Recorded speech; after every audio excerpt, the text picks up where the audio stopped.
Yo, this is Lefty. So we're gonna get our boxing fix in.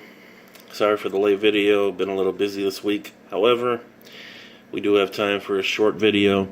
We got Fonfara versus Adonis Stevenson and Pascal against Eleider Alvarez. Seems as though Alvarez has been Adonis Stevenson's mandatory forever, and he's just been, just running in place or, treading water for a couple years now.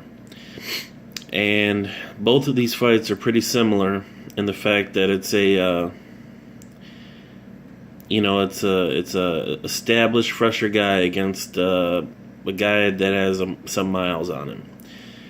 So Eleider Alvarez is pretty solid technically. He's a 5-1 favorite. I would expect him to dispose of Pascal pretty easily. I believe Pascal will, have spurts of success. However, as the rounds go by and as his older body that has more miles on it, as that fight progresses, the spurts will become less and less, and eventually Alvarez should be able to get him out of there within 8 rounds.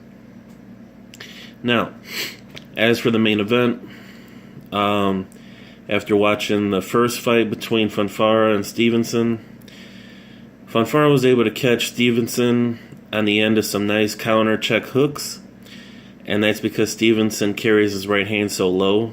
It's actually surprising and very stupid that he does that, because that's literally the only offense that Fonfara really had, was that check hook. Now, one thing that Fonfara could have done better was, after he throws a check hook, get himself in a position to throw a right hand. He did that one time and he got a knockdown because of it in like the 8th or 9th round. That's what I would like Virgil Hunter to instill in him this time. However, this is only his second time with Virgil Hunter. I don't think there's going to be that much of a difference. And he did struggle with Chad Dawson in his last time out, even though Chad Dawson was nowhere near the top of the 175 division. He's nowhere near who he used to be. And Fonfara still struggled with him. Fonfara has had several tough fights since the Stevenson fight, so I think he's going to be less fresh than what he was the first time out. And Stevenson had a trying fight with Thomas Williams, and he eventually knocked him out within 5.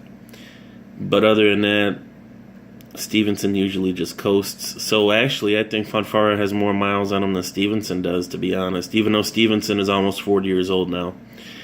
So that is why Stevenson is a 10-1 favorite. I'm going to roll with the 10-1 favorite, even though I can't stand his, I really can't stand him, how he is outside the ring and how he is inside the ring. I just can't stand him. But I think he disposes of Fonfara in an easier fashion than he did the first time, which was by decision. I think Stevenson is going to have a chance for an 8 to 10 round knockout in a knockout in 8th or 10th round. Unless Fonfara made some serious adjustments, but I don't think those adjustments would have taken effect with Virgil Hunter in his corner in only his second fight with him. So overall, I like, the fact that Fonfara went to the West Coast to go work with Hunter. However, it takes a while for a trainer to make, his impact on a fighter. So that, I think, is the deal.